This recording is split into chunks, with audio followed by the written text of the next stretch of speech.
Hello guys, good evening. Dahil gabi na naman guys, naghihintay na naman si Chico sa kanyang tatay. Abangers ito lagi guys eh. Tingnan nyo guys oh.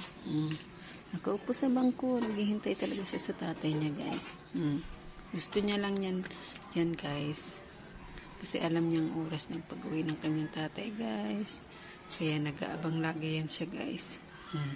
Chico, sino yung naabangan mo bunso? Sino yung nabangan mo? Si tatay? Namiss na si tatay? Chico? Chico? Namimiss na ang tatay. Tingnan niyo naman, kahit na hirap siya sa pag-upo niya guys. Tingnan niyo naman guys, oh. Naghihintay pa rin siya sa kanyang tatay. Ayaw talaga pumasok. Chico! So, pasok ka na.